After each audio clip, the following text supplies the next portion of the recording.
we've got one.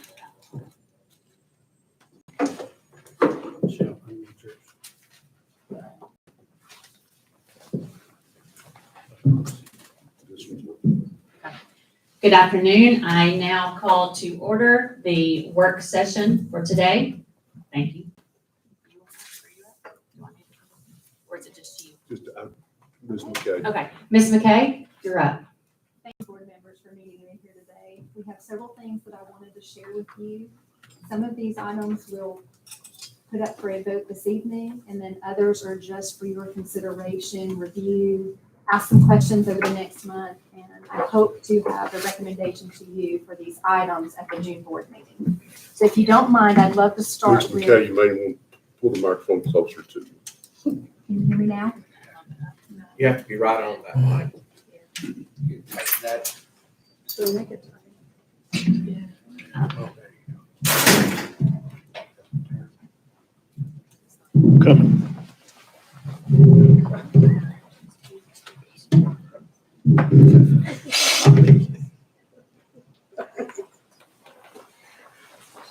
Okay.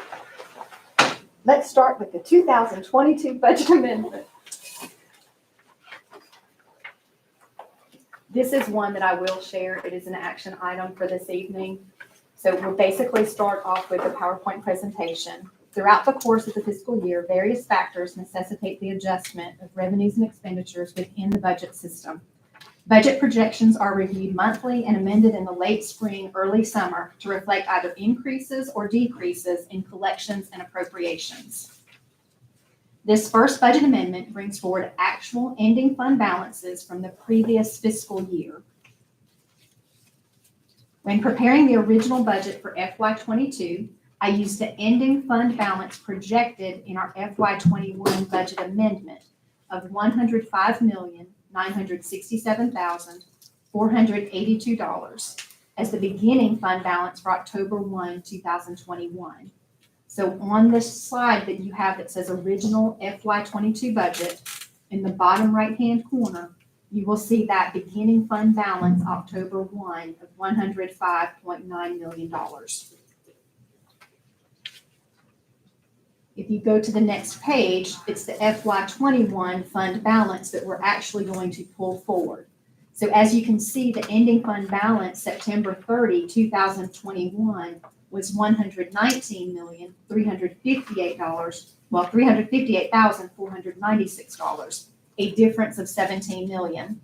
This difference is the delayed bathroom upgrades of $2.5 million, the partial roof replacements at Simmons Middle School and South Shades Crest Elementary School, $2.5 million, as well as the theater upgrades planned for Hoover High School and Spain Park High School, $12 million.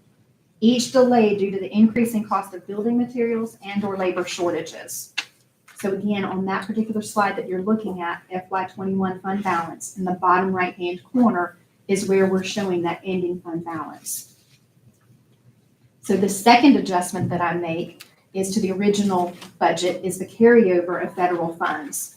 There are some special revenue funds that if not spent by year end, they may be carried forward to the next fiscal year. So this is the second adjustment to the FY22 original budget. And you'll see on slide 7, I've listed there 4 different titles. So at September 30, 2021, funds remained in Title I, $181,356.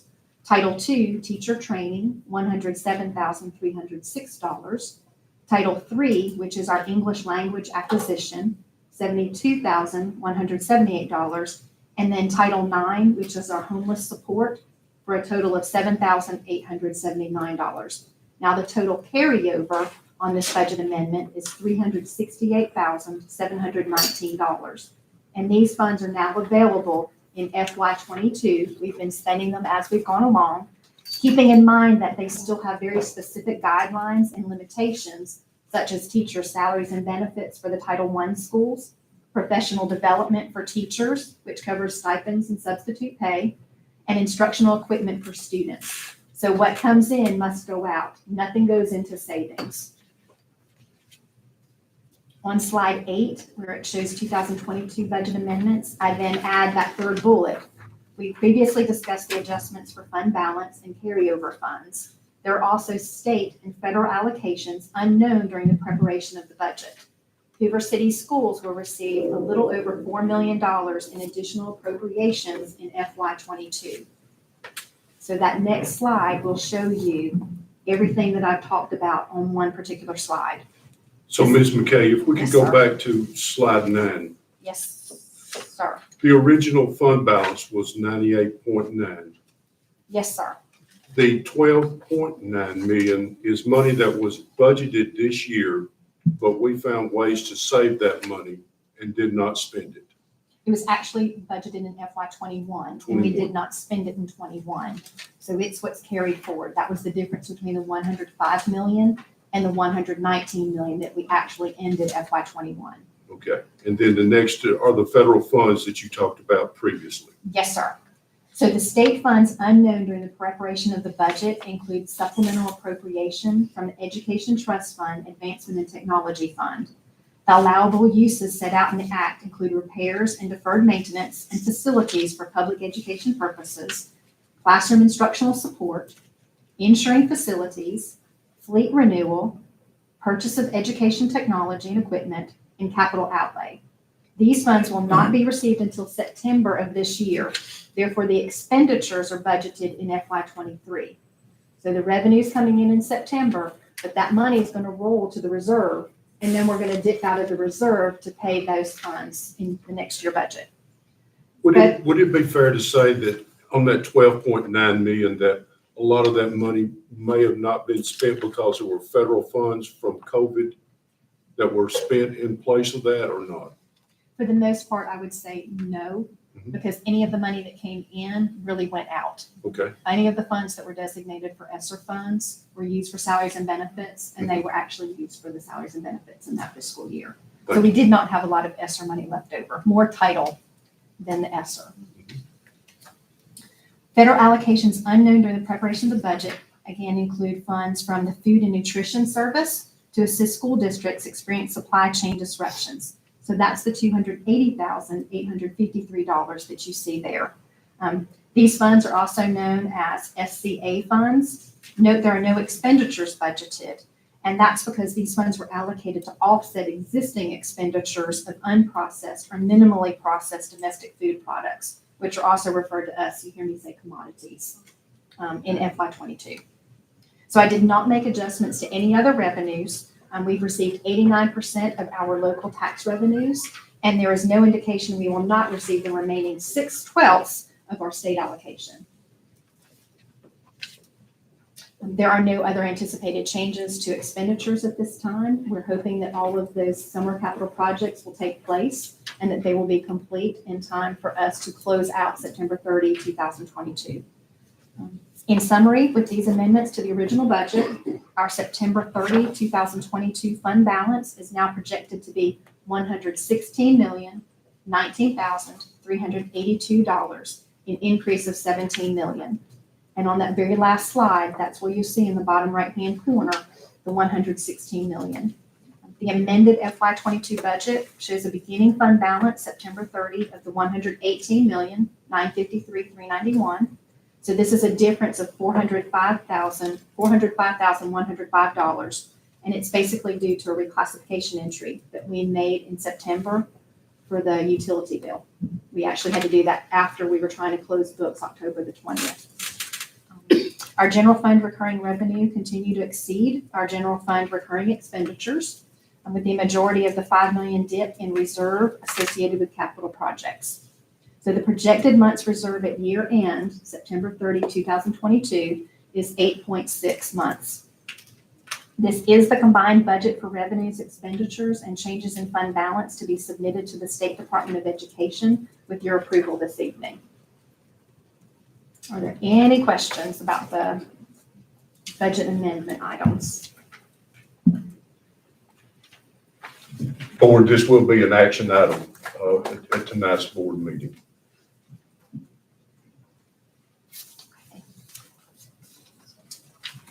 So if you're comfortable with the budget amendment, again, I will present that tonight for everyone. And we will move on to the capital outlay. So the state requires that we do a 5-year capital plan. Last year, if you recall, I actually did a 7-year capital plan because I wanted you to see what the result would be if we had to build a new elementary school. So we're 1 year in, I did this capital plan for 6 years. Because again, I wanted you to see what that looks like with the amended budget. So if we start with the FY23 capital outlay, you will see that $77,000 that we used in the flooring project. 77,000 of that is to screen or re-urethane our gym floors.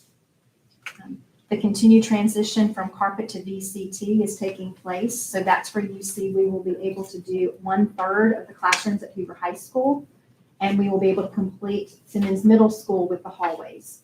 So that is all that we have left in the carpet replacement in all of our schools.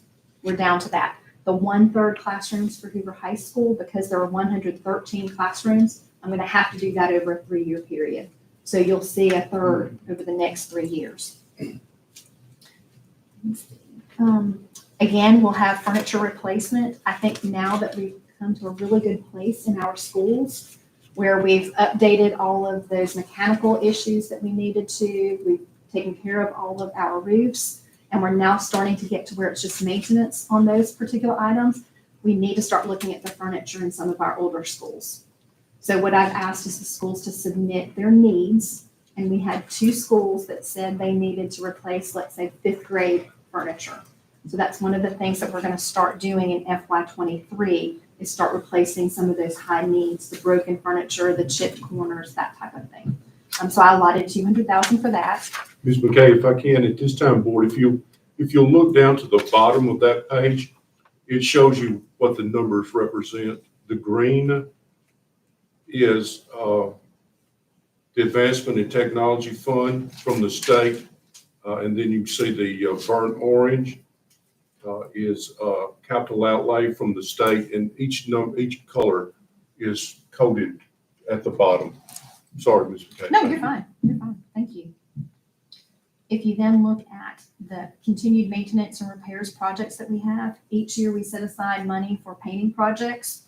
And basically what we do is each elementary school will get $8,000. Our middle school is $10,000. Our high school is $15,000. And then we have some miscellaneous that we can help with in the cafeterias or in the library, some of those bigger rooms, so that the schools don't have to do those. But that money is also allocated each year.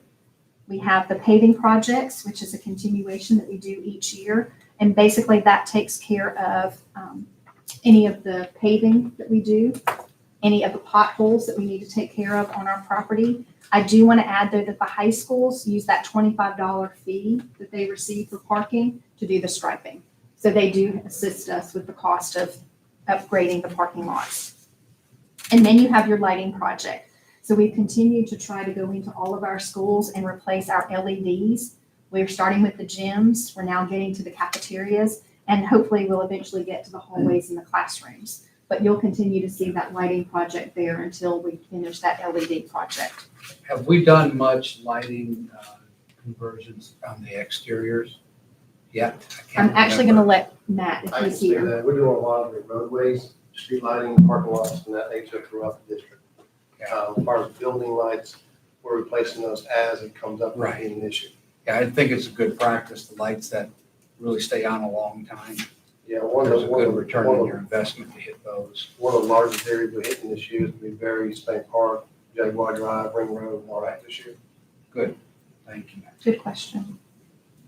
And then once I break out that maintenance and repairs, then I get into those new construction renovation projects.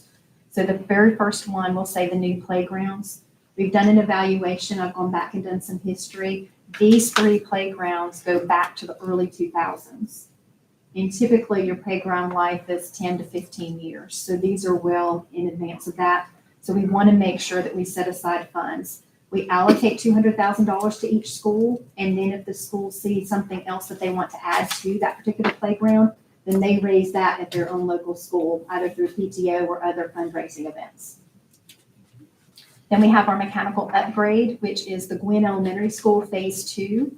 So where we did have some of that money budgeted last year, we brought that forward, and that's where the $565,000 will be. or 565,000.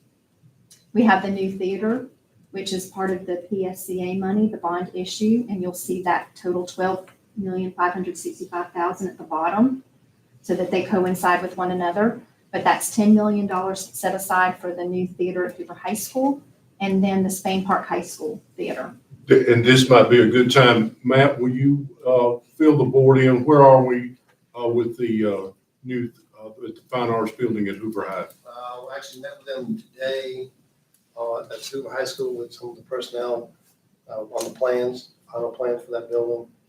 We've already done the pre-qualification phase of the project. We're right now in the middle of evaluating the contractors that submitted it. The pre-bid conference, well, the documents and plans will be submitted to the contractors later this week. We have a pre-bid meeting scheduled for May 25th, as well as a bid opening on June 3rd. So if all that falls like we've scheduled it, we should have a recommendation to the board at the June meeting. And so as far as the plans go, the plans have been approved by the state of Alabama.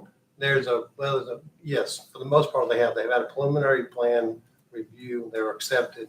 We always have to send a final plan review, which that will get approved or reviewed and approved prior to the bid opening, which is what we have to do. Thank you. And then we'll continue on. So we have the R22 HVAC conversion, and that will take place at Green Valley Elementary School, Rocky Ridge Elementary School, and at the central office to a tune of $1.3 million. And that is the only money that we set aside from all of the CARES Act money that we received that wasn't devoted to instruction. So everything went to instruction, professional development, except for that 1.3 that went into capital outlay. Are those new units or is that retrofits? It'll be a combination. Just stay up here. He can. Mainly just it's going to be converting of some units, but it'll require some rooftop units to be completely replaced. Right. And Matt, some people may not understand the R22. R22 is the old refrigerant that they do not make anymore. We're going to 421A, I believe it is now. So it requires new refrigerant, new lines, everything. We're being forced into this. Most units will not accept. They will not different tolerate refrigerant. the new 421. Then we have two roofing projects that we've added to our capital outlay for FY23, Brock's Gap and then Gwen Elementary School, 1.6 million. Those funds, again, will come out of that advancement in technology because that is an allowable use of those funds. So rather than take those out of capital outlay, we're going to utilize that for the advancement in technology money. We do have a building addition for transportation here. That will include a shop and parking area. We lost a lot of the parking with the right-of-way that we gave to the city when we let them have that road that goes from the athletic fields into the backside of Hoover High School. So we're projecting about 1.6 million for that. In addition to that, we also have those additional buses that we're trying to purchase down below from the fleet renewal, because some of our fleet is still too old to receive funding from the state. So we want to maximize that as best we can. We do have the athletic field upgrade for Bumpus and for Berry Middle School. If you recall, that is money that we had set aside last year that we also did not get to use, 2.25 million. We have a classroom addition at Bluff Park Elementary School. It's 10 classrooms, $4.5 million. That is something that we also had set money aside for last year. We have the concession bathroom upgrade at Hoover High School now this is to the existing structure that's there. It's a renovation project for $2 million. And then you'll see the new restrooms, Hoover High School softball and baseball. So those will be standalones right there for those facilities, $600,000. And then, Mr. Kelly had a oh, I'm so sorry. That's okay, you were answering my, just be quiet. Matt, if you don't mind, the bathrooms will be standalone, where are they gonna be located? I'm talking about the Hoover High School softball and baseball. Softball field will be located on the side of the road by the soccer field. It'll be a six tall men, 6 tall women. Up by the existing soccer, It'd be closer to the football, the softball stadium. will soccer be able Down to low. utilize it also, I guess? Yeah, if we're doing it standalone, that way it accommodates all the fields in that area. But we are putting on the lower side of the road on the soccer side. And then the one at the Hvac baseball is going to be across from the existing stadium where the dumpsters sit now.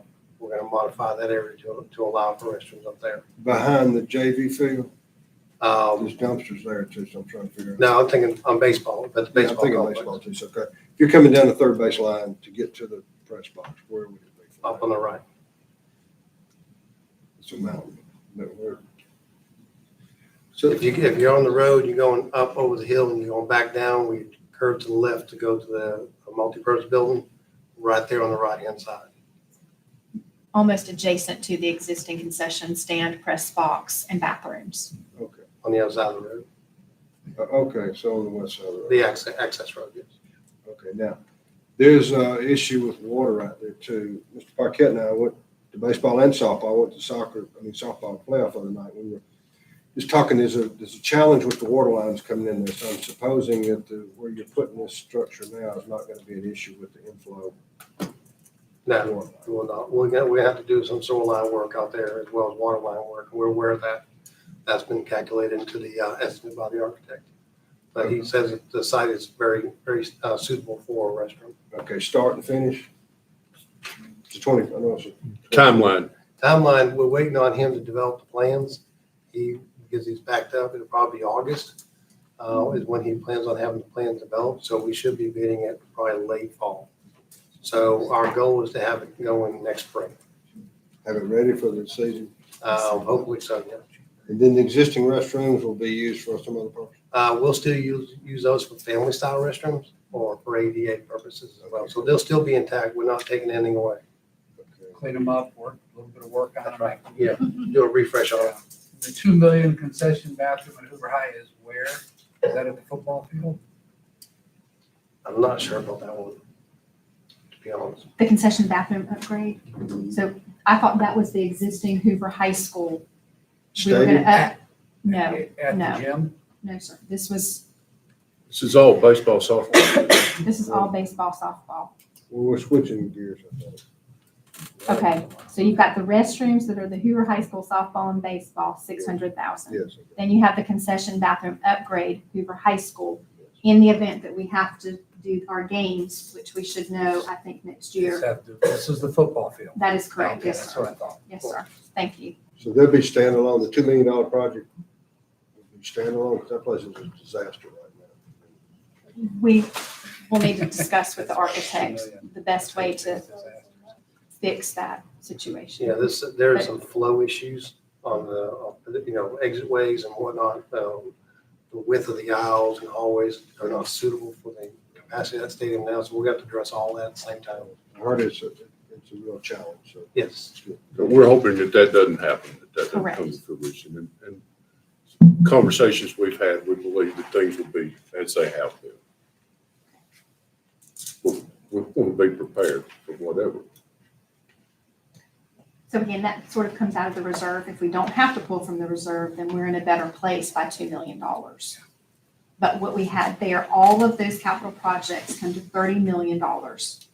If you take our projected 99 million reserve, 932.22, you take the ESSER money that comes in at 1.3, the capital outlay money that comes in from the state, 3.6, the advancement in technology money that we're going to receive this September, 3.8.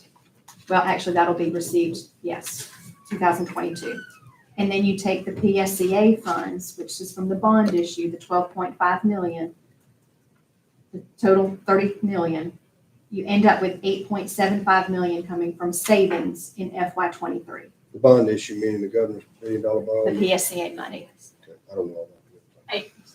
Say that one more time, 8.7. So I'm only going to borrow 8.75 million of the 30 million outlay from our savings. And if you look, that's basically the athletic field upgrade, the classroom addition, and the concession for the bathroom upgrade, if we have to do that at Hoover High School Stadium. That'll leave us with a 6.75 months reserve at the end of this year. Then if you go over to FY24, this gets a lot easier. In FY24, the only funding that I'm anticipating receiving is 3.6 million from Capital Outlay, which is everything coded in orange. And then the Advancement in Technology funds, I think we'll get it one more year.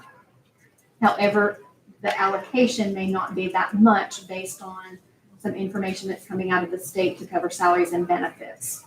So that was one of those supplemental that they set aside at the State Department, but they didn't allocate it. That's what part of this 3.8 million is. Can we go back one Yes, page? absolutely. Realistically, Yes. you've been doing this a while. Okay. How close to accurate are these numbers that have been budgeted, that are not PSCA money? Like, we're going to, classroom addition is gonna cost 2 million. We hope, We did it based off of square footage, average cost per square footage. and what things cost right now, That is correct. That's correct. and everything's gone up a certain percentage building, okay, but we went ahead and kind of put That's that right. in everything. That's right. As far as the mechanical, again, we have a pretty good idea how much the unit is costing and then how much the labor is, but we have reached out on several of these projects to the architect and or the engineer to get an idea of what that estimate would be. Okay. The playgrounds, again, they're about 185,000. That's So we, great. I was just kind of, okay.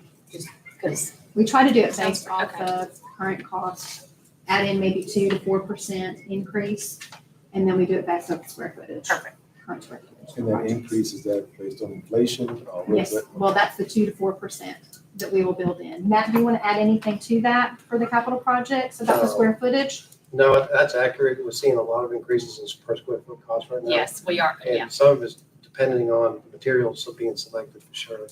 But in all of our discussion with the architects and engineers, they're doing a cost analysis that includes cost escalation for when the project will start. Okay, So perfect. they're as accurate as you can get until you go see it.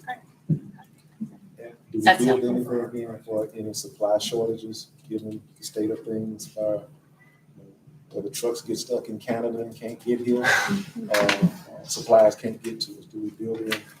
Is there anything in our contracts that Nothing. protect us? I don't think there's anything in our contract. It is an awareness that all the contractors have right now. They're building that into their pricing, especially when it comes to penalties and liquidated damage they may be faced with. I know they're having a lot of challenges because there is no flexibility in our contracts. That's a state thing, to allow for those kind of shortages, but we're trying to work with them as much as we can. And some of the smaller contracts that we'll do, like a roof repair or something like that, they always build in a possible surcharge. So we're looking at that to make sure that's reasonable too before we sign those contracts for the materials and supplies.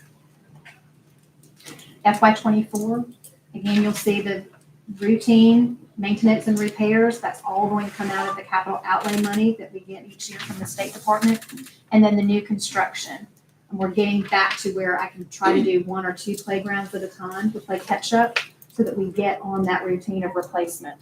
So the new playground in FY24 will be Shades Mountain Elementary School. Again, we're saying we'll allocate 200,000. Anything more than that would be at the local school's expense. We have bleachers for Bumpus Middle School. We've been repairing those for several years now, and we think they may actually have to have either an addition or a replacement. So we budgeted $200,000 for that. We have an HVAC project that we're anticipating at River Chase Elementary School, $700,000.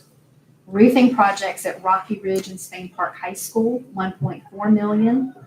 The athletic field upgrade at Bumpus and Berry Middle School expected to be completed the summer of 2024. So that's the other half of that project. Again, that will come out of our capital outlay. And then we have the fleet renewal, trying to purchase anywhere from 10 to 15, depending on special ed, regular, air conditioning, no air conditioning, but we allocated 1.5 million. To try to get as many buses as we can. So when you look there, we're starting with and FY23's ending. That's where you see the 91 million starting.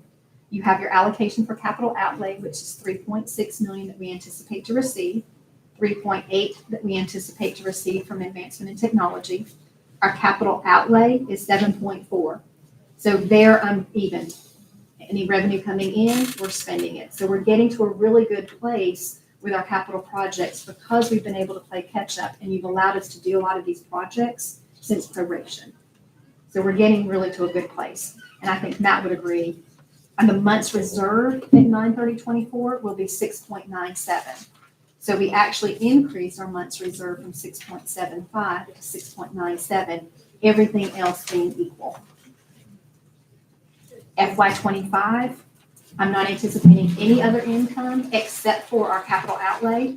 So we plan to spend 2.98 million. We're getting 3.6 million, so I'm adding $620,000 to our savings in FY25, so that our months reserved is 7.01. Again, you'll see the normal maintenance repairs, new playground that year will be Gwen Elementary School. We've had a request to extend the canopy for Greystone Elementary School for the students that are trying to walk either to the bus or to the carpool. And we have HVAC projects and roofing projects, but we're getting to the point right there where you see, I don't always have a name because we're not doing catch up anymore. So it's going to be the one that has the greatest need. And if we don't need it, it'll go into the reserve as well with the 620,000 that's projected. Now we get to FY26. Everything's the same, except now I'm having to add the architect fees for a possible new elementary school.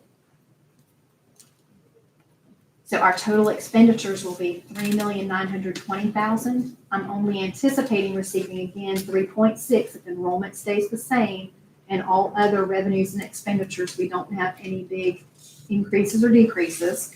We'll end up with FY26 at 6.99 months reserve. FY27, that's where you'll see a big dip in our savings of 14.8 million. Well, actually, no, 11.2 million. Because our total projects will be 14.8. We're only going to have to dip into the reserve 11.2 million. And we'll end FY27 with 6.13 months reserve. I'm still above my 5. And then finally, FY28, the same maintenance and repairs that you've seen, a new playground. We've allocated money so there are no surprises for HVAC and roofing. And then you have our second $12 million payment for a new elementary school. If that happens, then again, we'll project to open fall 2029. The cost that we're pulling from savings will again be 11.2 million, and we'll close with a 5.28 months reserve. And that's in keeping with anywhere from 12.5 million to 13.5 million per month. That's typically what we'll spend on our expenditures. So any questions on the capital outlay for me or for Matt or for Dr. Fowler?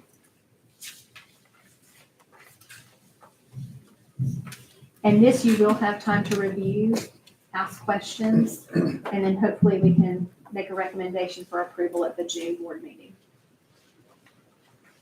The capital plan is due to the state. Again, 5 years. They want to know what funding we're going to use, when we anticipate starting and ending the project. That is due in October. So we try to get an early jump so that I have this to then do my budget preparation, and then we'll submit that to the state as part of our capital plan, our 5-year plan.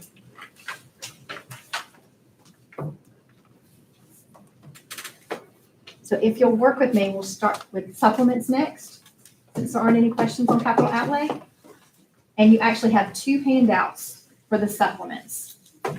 You have one that says other extracurricular. I'd like to actually start with that one first, and then we'll get to the athletic supplements next. So the only difference, because remember, our supplements are not based off of raises.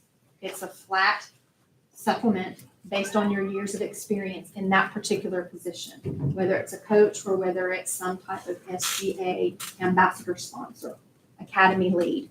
So what we have here is an ad of a high school student council co-sponsor to be paid by the local school, and you should see that. You should see that on page 5. So any changes to the supplement schedule, you will see highlighted in yellow. So that high school student council co-sponsored, because there's so much work involved at the high schools, they wanted to add a co-sponsor, and they're willing to pay up to $1,800 for that. So they're asking for your approval of that particular supplement for that individual. Can I ask a question about supplements in general? Yes. Are these kind of determined by how many hours outside of school would be spent on the particular So activity? each of these supplements actually have a job description, Yes. and that job description will say what is expected of them outside of the classroom. But supplements are not to be earned during the academic year, during their contract time. So is it an upfront payment or is it a allocated 12 It's months? divided over 12 months. Now, there are a few of the athletic supplements that they will give at the end of the season, but they let us know that on the front end and not the back end, so that we're aware when we go to budget and create our payroll for the next academic year. The other two things that we did add a lead psychometrist in lieu of a 12-month position. So we're trying to save some money with our special education expenditures, and that is on page 6. So you'll see that district lead psychometrist. It will be paid out of the general fund. It will be a flat $3,000. And then the final add to the supplement schedule are the lead special education teachers at each school, and that's to be based on caseload. Basically, they're going to coordinate with Power School. They're going to handle the professional development at the school. So they will be taking on more of that managerial process for that lead special ed teacher. And I think if I Yes, sir. may, I'm sorry. Dr. Dodson, Yes, sir. if you would come forward to, Board, I'd like to tell you just a little bit about some of the cuts that we're trying to do in special ed. And this will go along with that. Dr. Dodson, if you'll speak to what we're doing with the lead teachers, the psychometrists, and the aides, trying to get a control, and also the percentage of our staff that is currently special ed or auxiliary teachers, and where we're going in that direction. In looking at the composition of our teaching force, first of all, we know that we're seeing decreased enrollment right now. That it's a trend that started before COVID. COVID has accelerated it and appears to have us in a trough. So we have lost state funding on some of our teacher units. We were held harmless this last year with some stabilization funds. And those, of course, will not be in the next year's budget. So we're looking at some pretty sizable reductions in that regard, somewhere around 30 to 35 teaching positions in total. Of that, we have very rarely looked at changes in our support teachers, but we've seen since 2018, we've seen the percentage of our teaching force in that area compared to classroom teachers increase from 18% to 26% of our entire teaching force. That's a reflection of the increased needs, increased numbers of students coming to Hoover who need special services. But with that high percentage of teachers who are in support roles, those are teachers who can't do anything about class sizes, who can't contribute to lowering class sizes. So we need to look at reductions in our support teacher units in order to keep that in proportion to our classroom teacher units as we look forward. The addition of the psychometrists and the lead teacher stipends is going to help us in that regard. Number one, it's going to reduce some of the contract services we've been relying on, but it's also going to give us the capacity to take some of that load off of our special education teachers who right now manage most of the testing for the students as they re-up. And also being able to deliver more of those specialized services within our own area. So we feel like this is a good recognition of what we're having to deal with and an appropriate adjustment to that need. It's not something we want to do, but feel like it's something we need to do. So a psychometrist example, we have they work from home and come in, some of those, and do testing, and now we're going to not contract, we're going to employ some of those Yes. full time, but then reduce ones we don't necessarily, okay, Yes, it'll take away from the contracted services in that area. okay. One of the requests was that we add additional days to our teachers so that they can do all of the achievement testing, observations, the eligibility meetings, the rating scales. They were doing all of that outside of the workroom, and they were feeling overwhelmed. So instead of adding days to their schedule, it was cheaper for us to hire 4 additional psychometrists. Okay. And then to give the lead supplement to our special education lead teachers. Let's close that loop with aides too, Dr. Dodson. Aides, we count in our teaching units. When the state stopped providing separate funding for aides, we began to equate aides in terms of equivalent to teacher. So as you know, we contract with a large number of our special education aides through either Kelly or Spur. The cost of those is basically 1/3 of a teacher. And when we employ an aide here in Hoover, it's 2/3 of a teacher because we take on those additional retirement costs and benefits and those sorts of things. So as we're looking at this, as our special ed department and others are looking at these changes, it won't just be classroom teachers.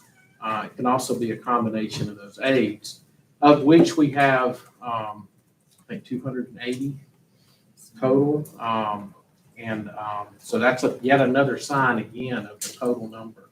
So those 280 equate to somewhere over 100 teacher units, in addition to the actual special ed teachers that we have in place. And our goal is, we'd like to have more of our own aides than the contract aides. Exactly.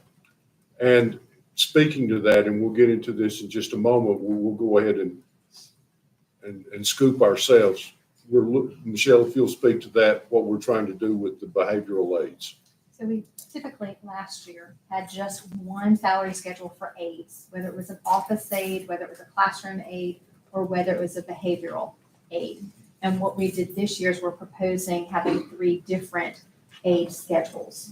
So 2 will be based off of the days that they're present, and then we'll have a different salary schedule for those behavioral aides. And we'll talk about that when we get to the salary schedule piece. But that is one of the changes that we'd like to make with our salary schedule.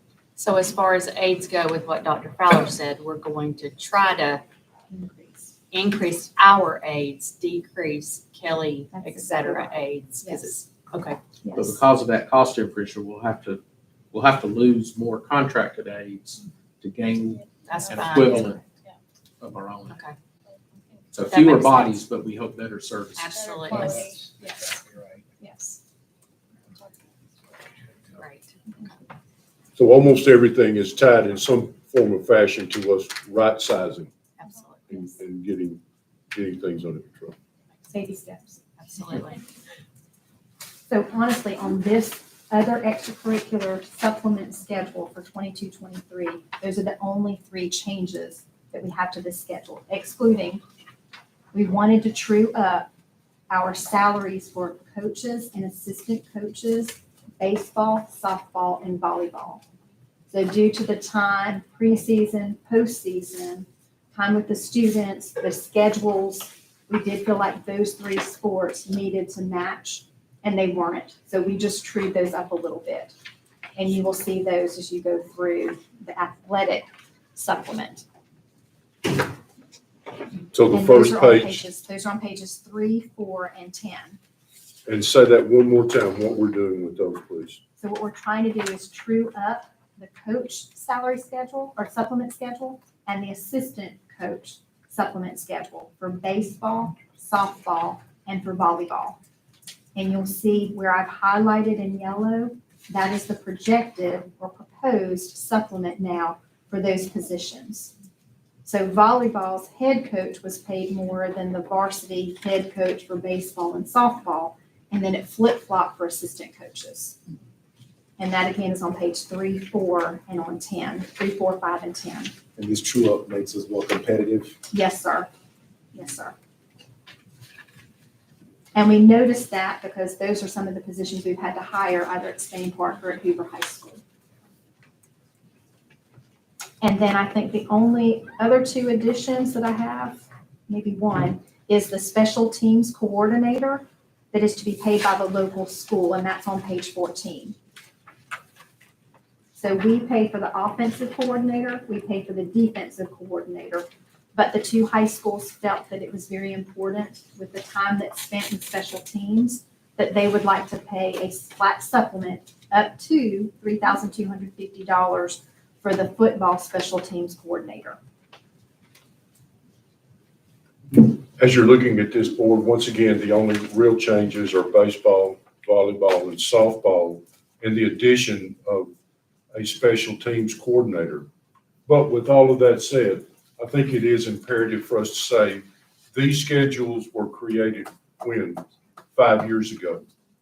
And that it may be something that we want to entertain with the board's permission to start looking at perhaps revisiting our supplements.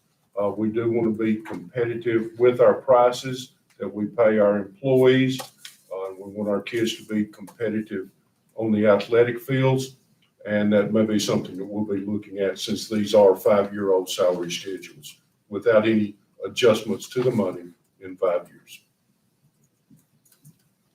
Any questions about the supplement schedules, other extracurricular or athletic?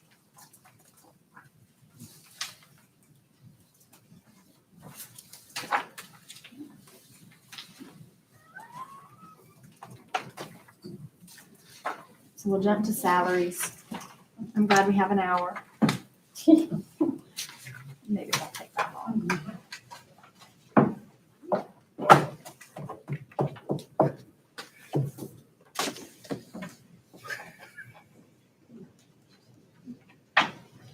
So I'm thinking each of you probably has 3 different handouts to talk about the salaries.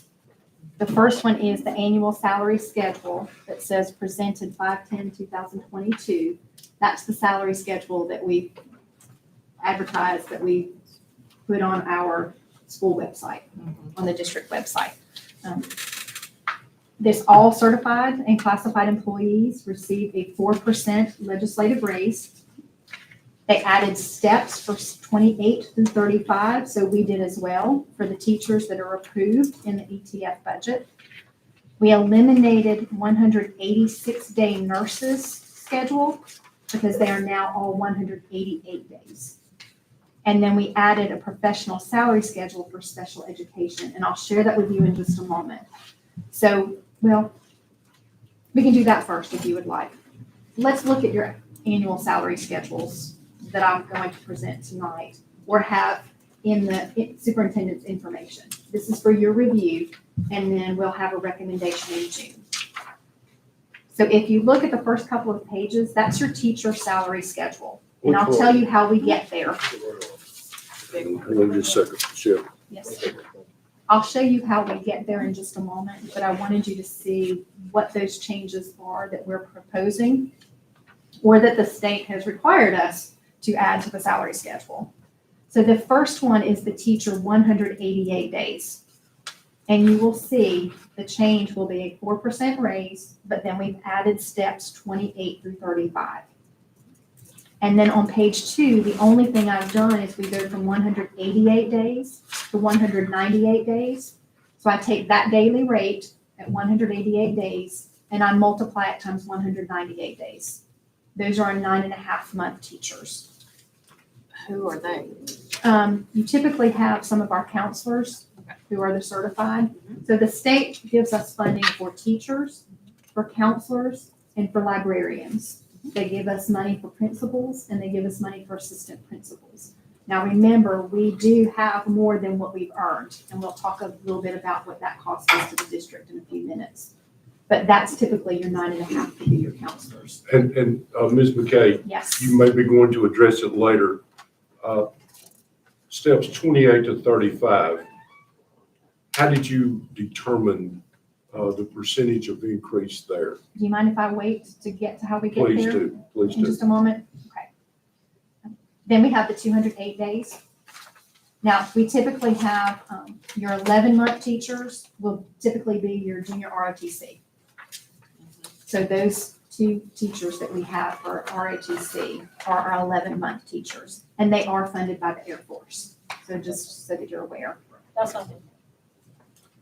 And then after your 208 days, you then have your 240 days. That's our 12-month employees that we have at the schools. So that would be your principals, your APs. However, they now have a separate schedule. So we have very few 240-day. And then you go to your math and your science teachers. Again, there were no changes there except for the 4% legislative raise. Your assistant principals, your principals, and I'm going through this pretty quick because really the rest basically has the 4% raise that was required. And we'll jump over to where you see salary schedules for aides. Can I ask you a question? please? Yes, sir. You say this is effective July 1, 2022. What does code call for it to be effective? October 1. Have we decided when to do that? We have not. Okay, thank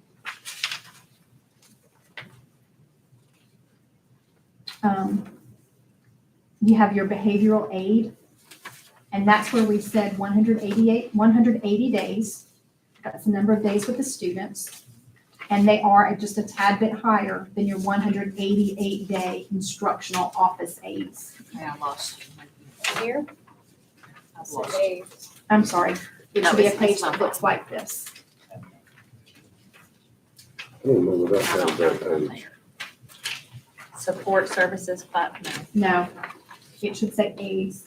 In our packet, we Oh. go from principal Okay, Is it this to one? supervisor that's the specialist. old one. And then we inserted this one. Help me, Michelle. You may not see it then. I know. It could be at the very end. Look to see if it's at the back end. Tina had to put these together for me last week while I was out. So she may have just slipped it in at the back side, right before the sub. Substitute. It won't be that one. What's the one page right before that, Mr. Hendricks? It's not there. It looked like it had two yellow highlights to it. It's totally off. This Okay. one? I'm so sorry. Y'all don't have that one yet. Okay. Let me see if I can get someone to make some copies for me. I can take them to jail. Thank you. And if I could just get some copies. Thank you. So we'll come back to that one then. All right. Not Dina's fault. It was a crazy week. I tried to have everything ready for her before I left. I may have left that out. So then we just go to child nutrition, you go through transportation, See, wait a minute. we go to school nurse. Okay, I've got certified supervisor specialist. Am I ahead or behind? Custodian and then school nurse, are we ahead of that? Right, I'm kind of flipping through. Everything was in order. Let's, just so we get all on the same You wanna page, let's start go, over? let's go back to principal and then go from Okay, there. all right. So after you have your teachers, then we have the math and science teachers called teams. Then you have assistant principal.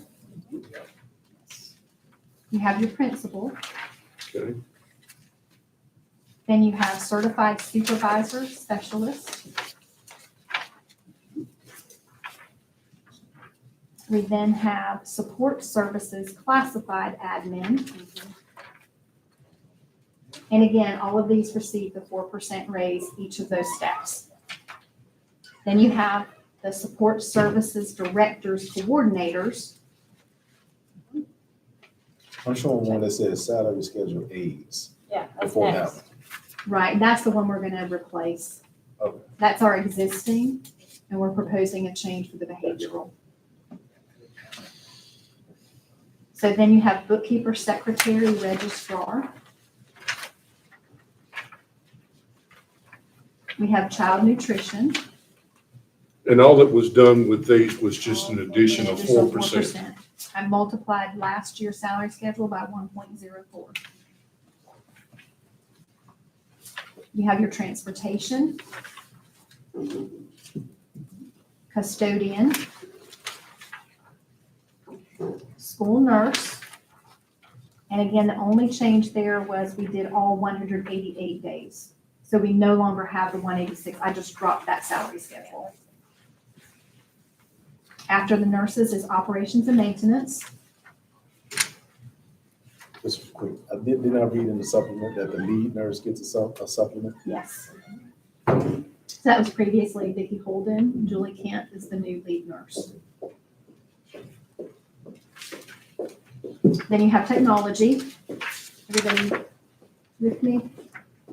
Okay, thank you. And then we have what we're proposing for our special education department, the psychometrist, occupational therapist, physical therapist, and PT assistant. And that is our way of eliminating some of those contracted services that cost the district $4.1 million. So it's going to be a significant decrease by hiring some of these individuals. There'll be 188 days. The psychometrist salary schedule, the BS, MA, AA, and the doctorate all match the 188-day teacher salary schedule. And then we have to pay a little bit more for the occupational therapist and the physical therapist and the PTA because it's a little bit more as far as their services. We're trying to be competitive with the contract amount, but we're also trying to be competitive with other school districts in our area and in the state of Alabama. So we are not the highest paid, but we're close to the highest paid. We're above the median and not quite the highest. When we speak of being competitive with other districts, and I know we're speaking specifically now about the psychometrists, occupational therapists, physical therapists, et cetera. Yes, sir. But for the other support staff that we have, are we paying a competitive wage? Are we talking aides, secretaries?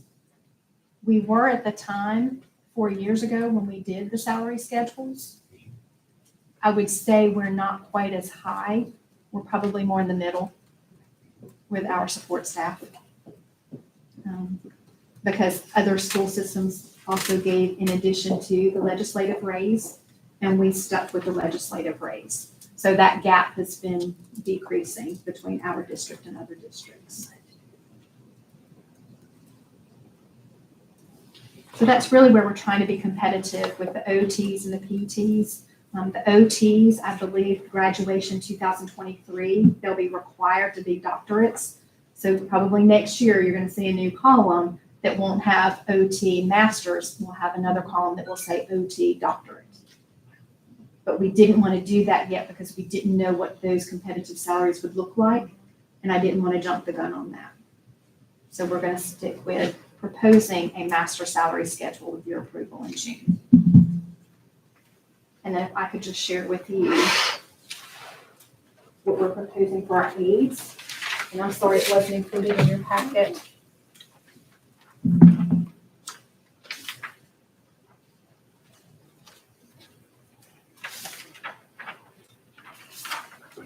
Yes, sir.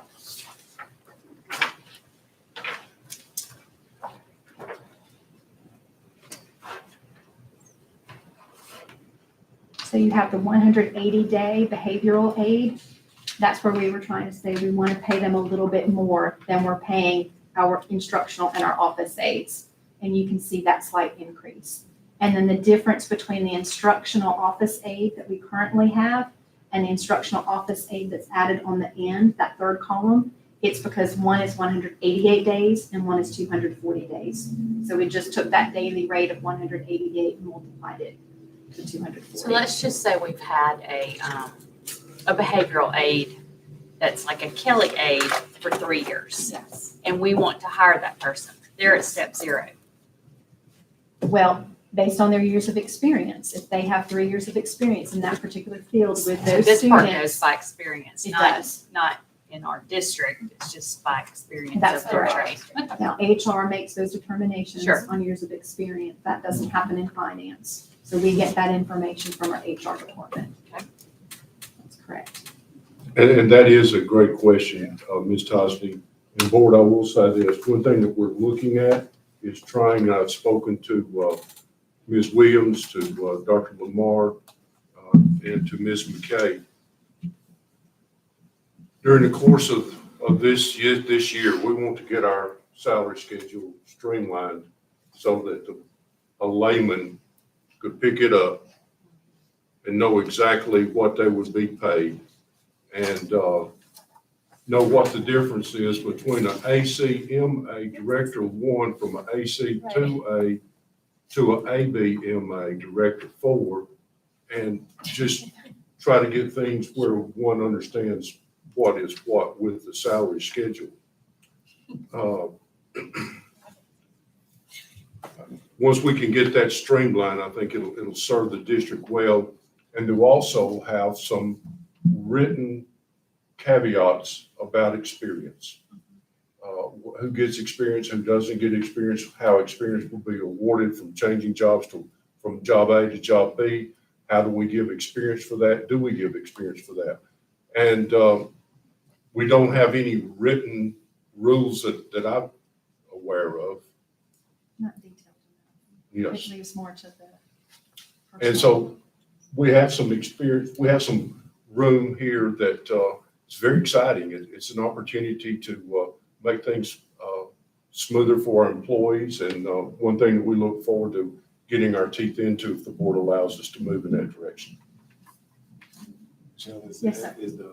This proposal, is this sustainable financially for the district? Yes, sir, it is. And I'll tell you why in just a few minutes. Okay. I'll be able to show you all revenues the same, all expenditures the same, no big surprises. I think we can absolutely make this work. And does this make us competitive with other open districts? Again, I think our teachers are comparable. We have 2 districts that pay more than we do. I don't know that we can ever match their salary schedule, but we are competitive with the others. Our support staff, I think we again need to take a look at that. But baby Across steps. the board, or Baby maybe steps. just certain little areas of support staff? Or you think across the board? I really what? would like to have a committee again where we can look at everyone's salary schedule to make sure that we're competitive. I do know that in reviewing some of the salary schedules to do this presentation tonight, custodians and nurses are on the low side. So I want to make sure that we look at all groups and make sure we're paying fairly and competitively. So that's the support side. What about the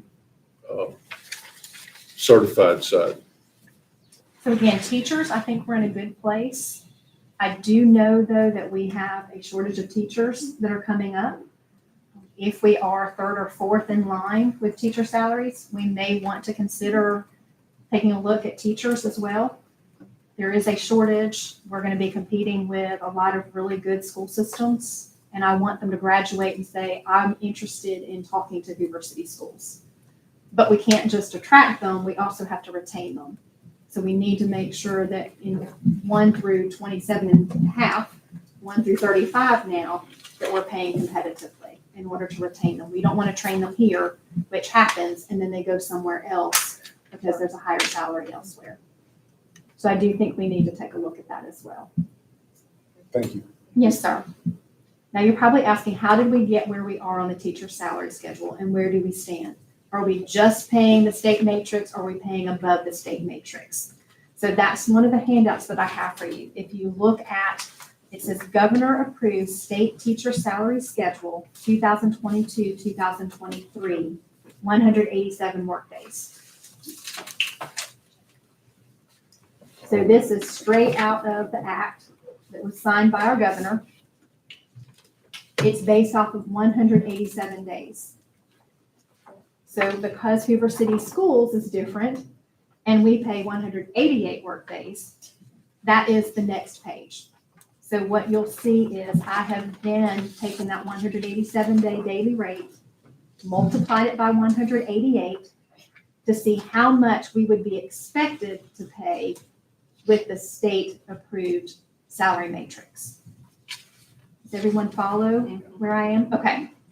So this is what the state would expect us to pay after the 4% raise and after all of the supplemental steps that they did to retain teachers.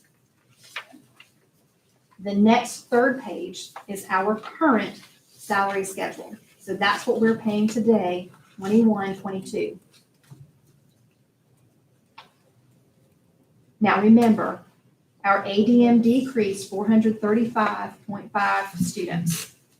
So we lost funding last year, 21-22, for 27.6 teachers. But the state was very kind because they thought it could be related to COVID, that they gave us some stabilization funds so that we did not have to lose that 27.6 funding. So I think we have, how many teachers? A total of 311.83 local units. So that's teachers, 24 other certified positions, and 42 one-year onlys, for a total of 311.83 local units. And the reason I say that is because the 42 one-year onlys, you can back those out, but we're not going to be able to back them out in the future. So I just want you to keep that number in your head, 311, because we didn't reduce the staff. We did hire one-year onlys. We had 311.83 local units. Okay. The fourth page is the proposed Hoover City Board of Education teacher salary with the 4% raise.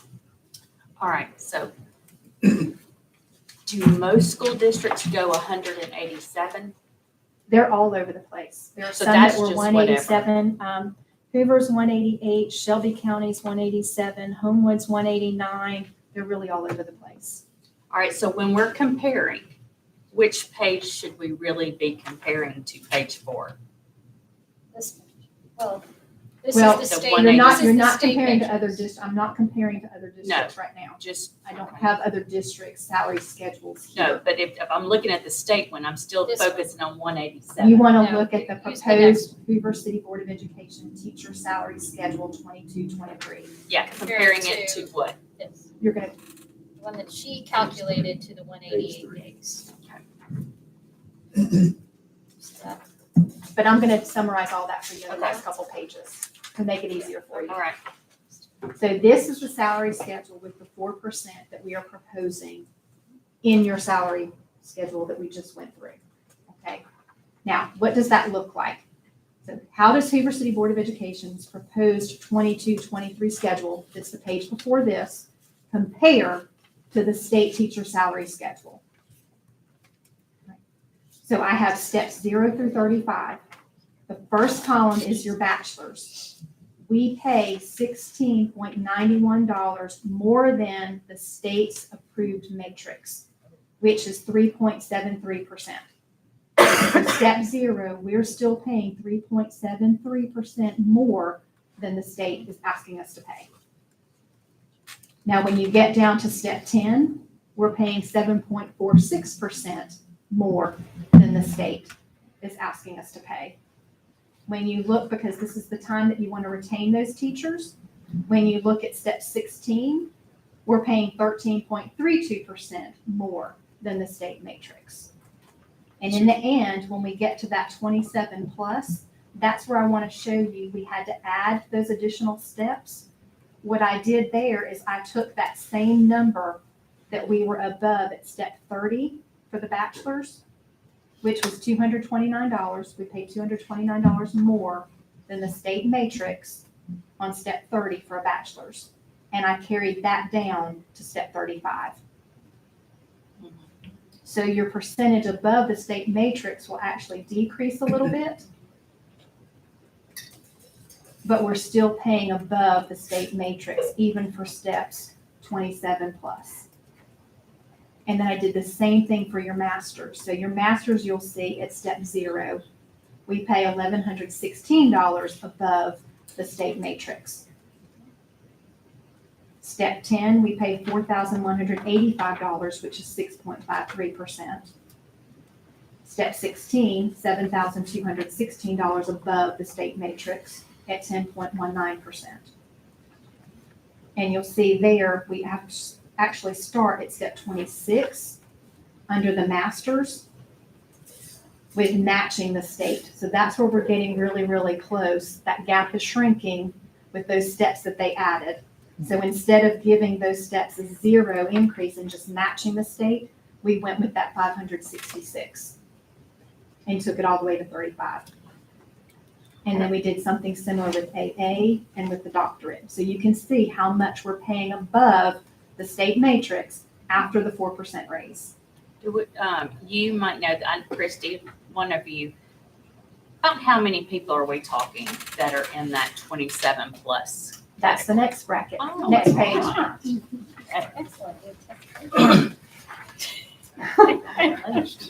So 2022-23 projected local cost to district based on the state recognized certificates. Now, here's where the gotcha is for our State Department right now. Because the State Department puts you in groups and they put you in steps of 3. So 0 to 2, 3 to 5, 6 to 8. That's how they do their certifications. So this information is based off of that. So we have 87.4 bachelor degree teachers that are 0 to 2 years. That cost to the district with that amount that we pay over the state matrix will cost us $147,810. And I try to do that all the way down from step 0 to step 35. Now in the bachelor's, there's only one teacher that was 27 plus. And I just took the maximum because this is the maximum that it'll cost the district. Because I don't know the number, it's 0 and 1. So the maximum that we would have at the bachelor's degree would be year 35, would be a cost to us of $229. So the total for 253 teachers with a bachelor, this is as of a date in April, this is my cutoff. 253 teachers with a bachelor's degree will cost the district $880,000 above the state matrix. If you look at your masters, the majority of our teachers are master's degrees. 655 teachers will cost the district a little more than $2.45 million. And then I do the same for the AA, 110 teachers, and then our doctorates, we have 30. So the very last page is sort of a summary of all of that. Our total FTEs, 1,048.71. The FTEs decreased by an additional 38 teams teachers and the reduction of 32 units due to enrollment. So the total cost to the district of paying over the state matrix, and this again is just for the teachers, the counselors, the librarians, and the principals, okay, is $3.8 million. That includes 780.21 teachers earned and funded on the state salary matrix, which is the 807.71 last year, less the 27.5 with the stabilization. Remember, I told you, keep those numbers in mind. Plus, we have 268.5 teachers that are funded with local revenues. That's that 311.83 that I told you to subtract the 1 year onlys. So the cost of the district to decrease with 38 more teams teachers fully funded, the reduction of 32 local units due to enrollment, and a shrinking gap between the state and the Hoover City School salary schedules, step 9 plus, is the $3.8 million. I know there's a lot there. Now, the total cost of the district of paying the 268.5 local units is $13.1 million. So the 3.8 is what we're paying above the state matrix. That includes our local units. But if you just wanted to know how much are we paying out for local units, those teachers, it's $13.2 million for the 268.5. Now, Hoover City Schools is projected to save, Mr. Kendrick, this is for you. Hoover City Schools is projected to save $1.3 million because we have 104 teams teachers we're anticipating. Right now we have